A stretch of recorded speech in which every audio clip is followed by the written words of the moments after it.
I learned that Native people have many prophecies about this time. I begin to hear these over and over. And so I kind of more or less memorized a lot of them. And what I'd like to do now is share with you some of those. They say at the beginning of each cycle of time, the Great Spirit comes down through a messenger. He makes a strong appearance upon the earth. And we are coming to an end of a cycle now. It's not the first cycle. There was a cycle of spirit. There was a cycle of the mineral, the rock. There was a cycle of the plant. And now we're in the cycle of the animal, coming to the end of that and beginning the cycle of the human being. When we get into the cycle of the human being, the highest and greatest powers that we have will be released to us and be released from that light or soul that we carry to the mind. But right now we're coming to the end of the animal cycle when we have investigated ourselves and learned what it is to be like an animal on this earth. And at the beginning of this cycle of time, long ago, the Great Spirit came down and he made an appearance. He gathered the peoples of the earth together. They stay on an island that is now beneath the water. And he said to the human beings, he said, I'm going to send you to 4 directions, and over time I'm going to change you to 4 colors. But I'm going to give you some teachings, and you will call these the original teachings. And when you come back together with each other, you will share these so that you can live and have peace on earth, and a great civilization will come about. And he said, during this cycle of time, I'm going to give each of you 2 stone tablets. And he said, when I give you those stone tablets, don't cast them upon the ground. Because if any of the brothers and sisters of the 4 directions and the 4 colors cast their stone tablets on the ground, not only will the human beings have a hard time, but almost the earth itself would die.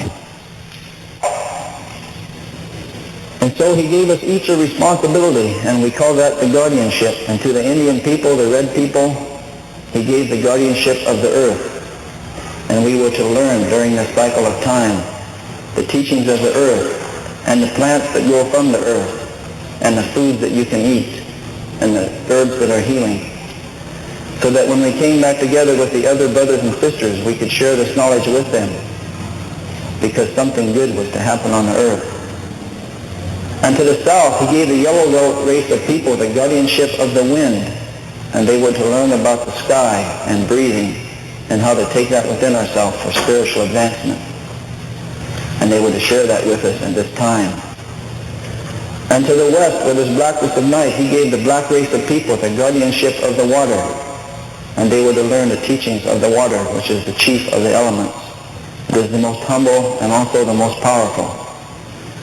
When I went to the University of Washington and learned that it was a black man that invented blood plasma, it didn't surprise me, because blood is water. And the elders already told me that black people will bring the teachings of water to humanity. And to the north, where there's white snow on this continent, he gave the white race of people the guardianship of the fire. And if you look at the center of many of the things they do, you will find the fire. In this light bulb, they say that is a white man's fire. If you look at the center of a car, you will find a spark. If you look at the center of the airplane, the train, you will find the fire. And the fire moves, also consumes. This is why it was the white brothers and sisters that began to move upon the face of the earth and reunite us as a human family, because they had the guardianship of the fire. This was their responsibility. And so a long time passed, and the Great Spirit gave each of the 4 races 2 stone tablets. Ours are kept at the Hopi Reservation in Arizona, at Four Corners area on 3rd Mesa. I've talked to people from the black race of people. Their stone tablets are at the foot of Mount Kenya. They are kept by the Kikuyu tribe. I once had the honor of presenting a sacred pipe of the Kikuyu tribe carved from the red pipestone of Mount Kenya. One time I was at an Indian spiritual gathering about 15 years ago, and a medicine man from South Dakota put a beaded medicine wheel in the middle of the gathering, and it had the 4 colors in the 4 directions. And he asked the people, where is this from? And they said, oh, probably Montana, South Dakota, maybe Saskatchewan. He said, this is from Kenya. It was beaded just like ours, same colors. The stone tablets of the yellow race of people are kept by the Tibetans in Tibet. And the guardians of the traditions of the people of Europe are the Swiss. In Switzerland, they still have the mask day when each family brings out its mask. They still know the colors of their families. They still know their symbols, some of them. I went to school with some people at the University of Washington from Switzerland, and they shared this with me. Each of these four keepers happen to be people that live in the mountains. If you went straight through the Hopi reservation to the other side of the world, you would come out in Tibet. The Tibetan word for sun is the Hopi word for moon, and the Hopi word for moon is the Tibetan word for sun, because they're on the opposite sides of the world. There was some people from the Yale race of people. In 1976, because the United States was celebrating 200 years of freedom, they having this bicentennial. Some of the Native people thought this was significant, and they carried a sacred pipe bundle from the west coast to the east coast of this land. And I particularly was thinking last night as we were having a circle out here about this. They said that the roads of this land would either go north-south or they would go east-west. If they went north-south, we would come together as brothers and sisters. But if they went east-west, there would be destruction, and almost the earth itself would have a hard time. So you all know the roads went east-west. They said things then would be lost from the east to the west and the north to the south, but they would come back from the west to the east and come back from the north to the south. They would be lost from the south to the north. So 9 years ago, in 1976, from the west to the east coast of this land, from San Francisco to Washington, D.C., people carried a sacred pipe bundle by hand on foot across this land. My aunt had dreamt 15 years earlier, and that dream was in a book, that people would throw rocks and bottles at that pipe bundle as they carried it across the land. People that didn't like them. Sure enough, that came about. People threw, but as my aunt seen it in her dream, it only come so far, and then they dropped, and nothing touched it. When they got up to the top of the Rockies, they hit a hard storm, and there was an elder man. He had long white hair. He said, I will carry it now. They had a van, and then they had people walking by the van carrying that bundle, and the old man got out of the van. He carried it clear through that storm. He was so cold when he got back in the van that somebody touched his hair and it fell. His hair was frozen. You have to be really cold for your hair to freeze, but that old man carried it through that storm, because they said if we carried this bundle across the earth, the powers would begin to come back. It was carried from west to east. They said a spiritual fire would be lit in the north, and it would come down the northwest coast of this land, and when it gets to Puget Sound, it will go inland. I think this 9 years later is the gathering in the north myself. That's why I came here. This is it. We have the capacity to start the spiritual fire now here. The old people long ago seen it and foretold it, and I'm going to come to that. So we went through the cycle of time. Each of the four races went to their directions, and they learned their teachings. It was in Newsweek magazine not too long ago that 8 out of 10 foods that people eat on the earth were developed here in the Western Hemisphere, because that was our guardianship, to learn the teachings of the earth and the things that grow from the earth. And we were given a sacred handshake to show when we came back together as brothers and sisters that we remembered the teachings. And it was indicated on the stone tablets that the Hopis had, that the first brothers and sisters that would come back to them would come as turtles across the land. They would be human beings, but they would come as turtles. So when the time came close, the Hopis built a special village to welcome the turtles that would come across the land, and they got up in the morning and looked out at sunrise, and they looked out across the desert, and they saw the Spanish conquistadores coming covered in armor like turtles across the land, for this was then. So they went out to the Spanish man, and they extended their hand, hoping for the handshake, but into the hand the Spanish man dropped a trinket. And so word spread throughout North America that there was going to be a hard time, that maybe some of the brothers and sisters had forgot the sacredness of all things, and all the human beings were going to suffer for this. And they began to tell us at these gatherings, they said, in your lifetime you're going to see things happen. It was strange when they said it in the 1950s and 1960s, but now it seems very clear, but then it was unusual. They said you're going to see a time in your life men are going to become women. They said the Great Spirit, He's going to make a man on the earth, You made him a man, but this man's going to say, I know more than the Great Spirit. I'm going to change myself to be a woman. And they will even nurse children. They said the Great Spirit's going to make a woman on this earth. She's going to say, I know more than the Great Spirit. I want to be a man. And she will be physically a man. This sounded strange. They said you're going to see a time in your lifetime the human beings are going to find the blueprint that makes us. They're going to find the blueprint that makes us. They call that now DNA, dinucleic acid. And they said they're going to cut this blueprint. They call that now genetic splicing. They said they're going to make new animals upon the earth, and they're going to think these are going to help us. And it's going to seem like they do help us. But maybe the grandchildren and great-grandchildren, they're going to suffer. I don't know if you heard on the news last month in the United States now, they have genetically spliced a new germ never before released in the environment. They want to release this germ into the cotton fields of the South. They say it will rejuvenate and strengthen the cotton. They had scientists on the CBS Evening News the other night talking about it. And one scientist, he said what the elders said in 1950. He says, this will not harm us. We put it in a lot of tests. And the other scientist, he said what the elders also said. He said, no, this has never before been in the environment. We have no idea what it will do. But the elders spoke of it long ago. They said it will seem harmless, but it may be it will hurt the great-grandchildren. The elders said long ago, they will release these things. They will use them. This is going to be released not too long from now. They're making new animals. The elders talked about this. They said you will see new animals, and even the old animals will come back. Animals that people thought had disappeared, they will find them here and there. They begin to reappear. They said you will see a time, about this time, they said, there's going to be a time, and I know that many of you are from tribes that also have this prophecy.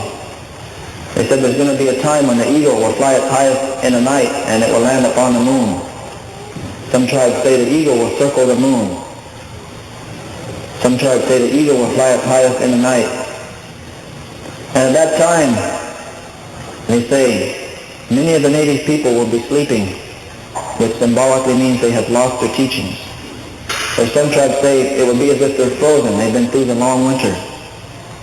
But they say when the eagle flies its highest in the night, that will be the first light of a new day. That will be the first thawing of spring. Of course, at the first light of a new day, if you stayed up all night, you notice it's really dark. And the first light, you want to see it, but you can't. It sneaks up on you. You want to see it change, but it was dark, and then pretty soon it's getting light before you know it. Well, at that time now, the eagle has landed on the moon, 1969.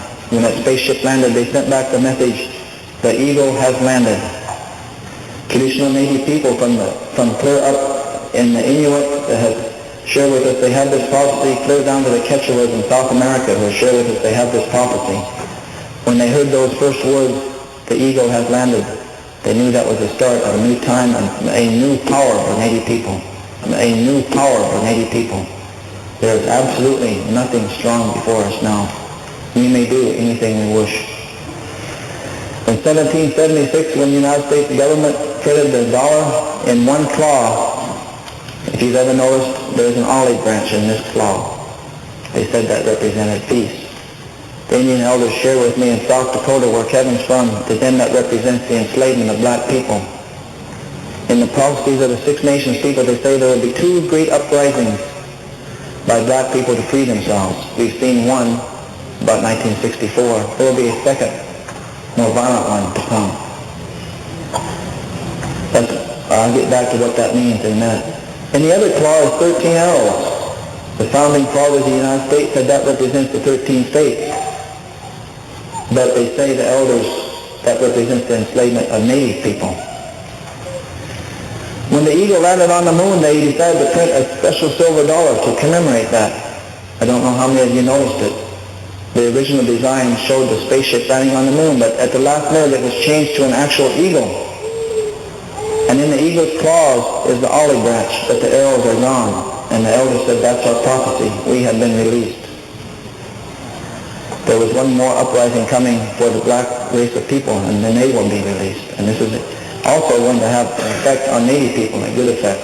And there's a whole other set of prophecies from the Iroquois people about that I won't have time to go into this morning. But we're in that time now.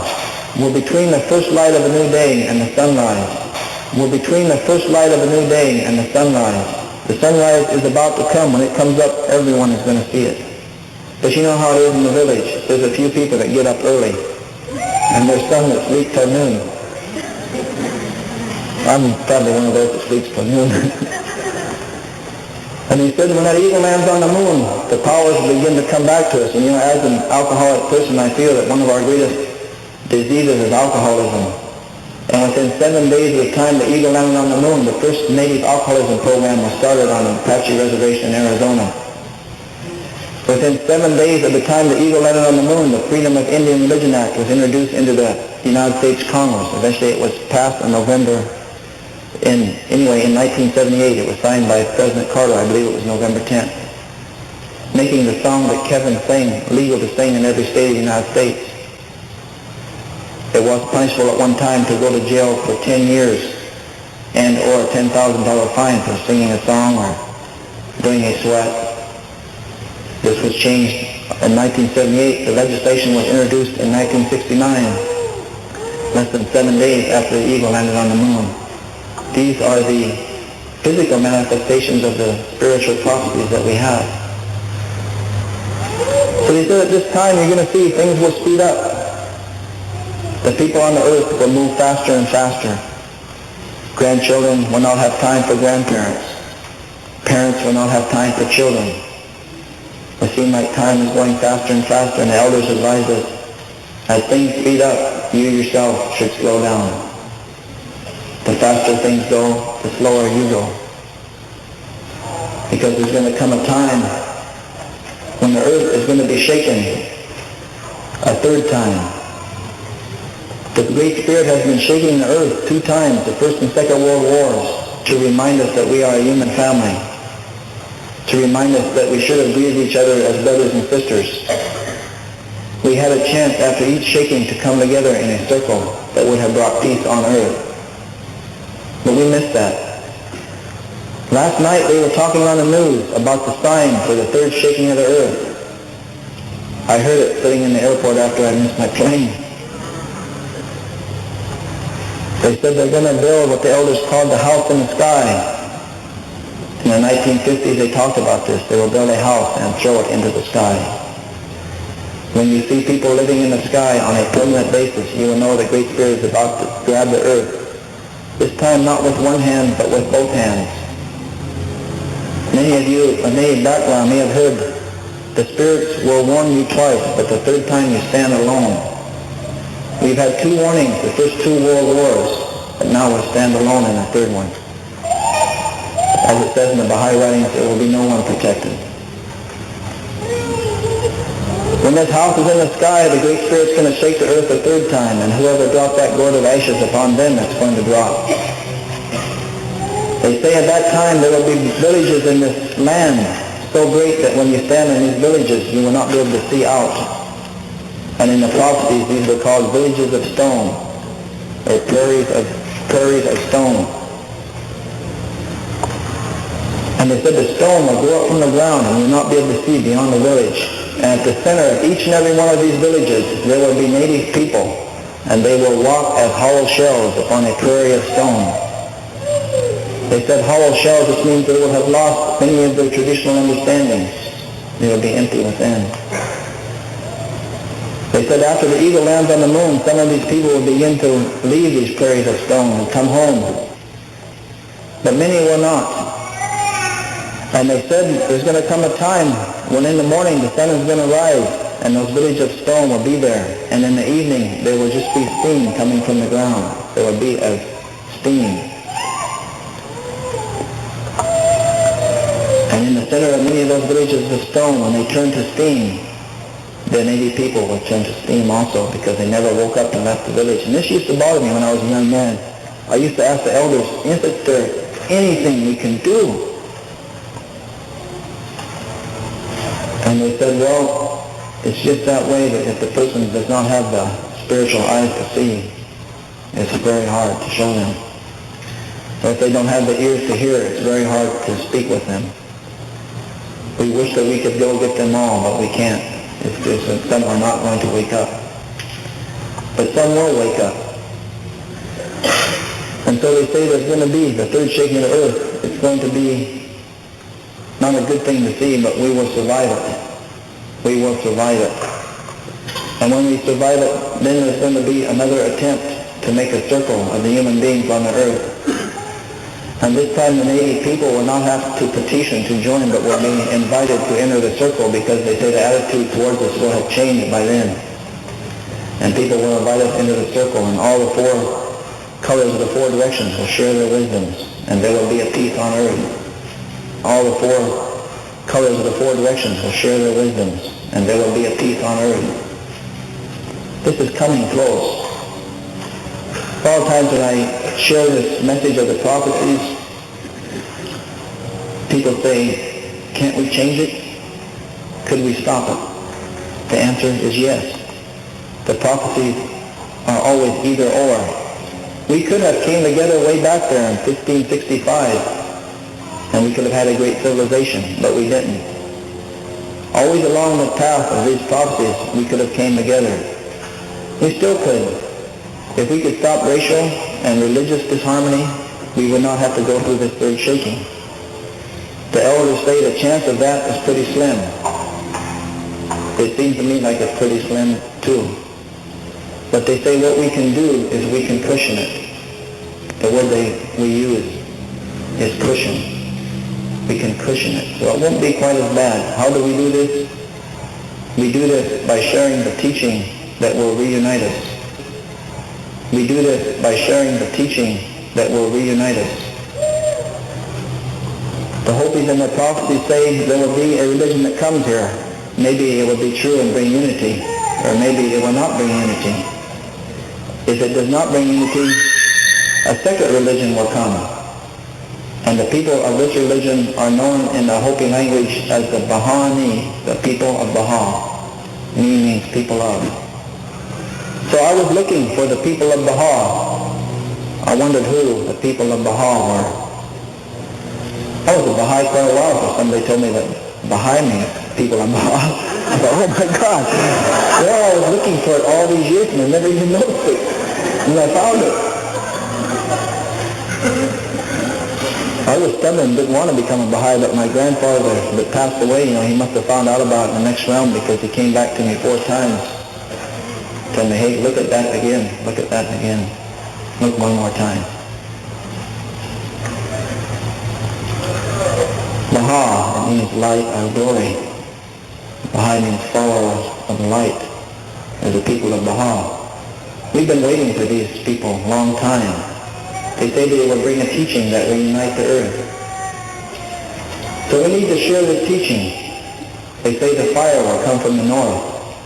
So here we are in the circle in the north, talking about the Bahanis, the people of Baha, and the teachings of Baha'u'llah.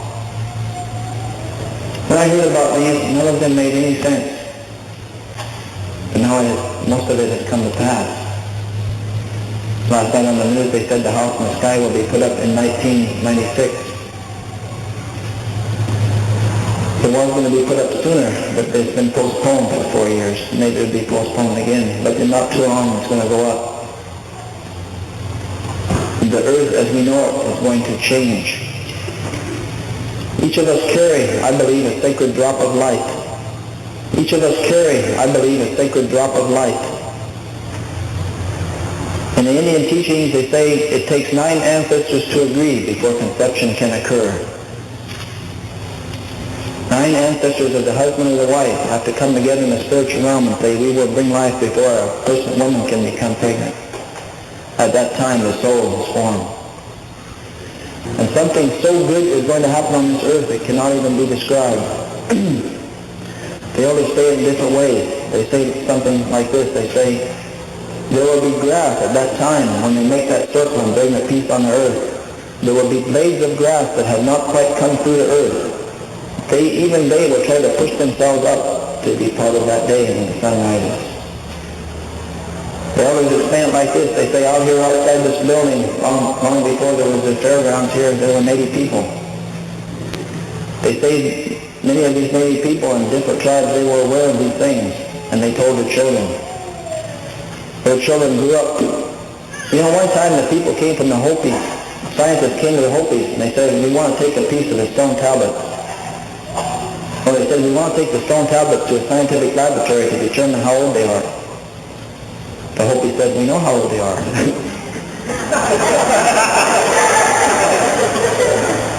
So the scientist says, we want to confirm it. Well, the Hopis let them take a little piece, and they did that, the carbon dating method. They found these tablets were at least 10,000 years old, maybe 50. So when I say thousands of years ago there were Native people that spoke of these things, that's exactly what I mean. They told their children. And thousands of years ago their children grew up and told their children. And then their children grew up and told their children. And they spoke about the people that will live at this time, and now it is us. We are the ones they spoke of long ago. We are the ones they spoke of long ago. They say to be allowed to become into creation and live upon the earth at this time is a great honor. In the cycle of time, from the beginning to the end, this time that we're in now, the change, the purification of all things. They say this is the hardest time to live, but it's also the greatest honor to be allowed to live and see this. But now things are going to speed up. Now things are going to really happen fast. Time is going to go so fast. The more we share the message, the more we will cushion the third shaking of the earth, and the easier it will be on ourselves and others. So this is that time. We are now within the purification of all things. Non-natives call this the apocalypse. The native elders call this the purification. The native elders call this the purification. I want to share one non-native prophecy with you. There was a prophet, a seer, not a prophet, but a seer in Europe. His name was Nostradamus. I'm sure many of you have heard of him. He foresaw 3 great shakings of the earth. He said the third shaking would begin when Lesser Arabia and Persia engaged in a war. 5 years ago, when Mount St. Helens went off, Iraq attacked Iran. Lesser Arabia today is called Iraq. Persia is called Iran. These two prophecies coincide. Both the native elders and Nostradamus said this would start slowly, almost unnoticed by the peoples of the earth, but it will eventually involve us all. Eventually the gores of ashes will fall from the sky so much that the river that runs through the center of this turtle island, the Mississippi River, will boil from the heat of the gores of ashes that will fall on this land. But don't despair. It sounds terrible, but we will survive it. We will live through it. I don't think anyone chosen to live through it, but some people will. So, in closing, I would like to call on each and every person, regardless of who you are, young or old, native or non-native, to arise now and to awake, to embrace this time, to learn everything you can about the teachings and the writings, to learn everything you can about the teachings and the writings, to arise and awake and go forth, all the peoples of the earth. You're going to find them. Peoples everywhere are now receptive to the message. This year is the year when that is really going to start, I believe, myself. Arise and awake. That's a phrase from the Dhammapada of Buddha. It is time to arise and awake, go forth and teach, walk the road. We call it the good red road, the road that runs north-south. The things that get lost from south to north, but come back from north to south. There's people out there waiting to hear it, waiting to hear it.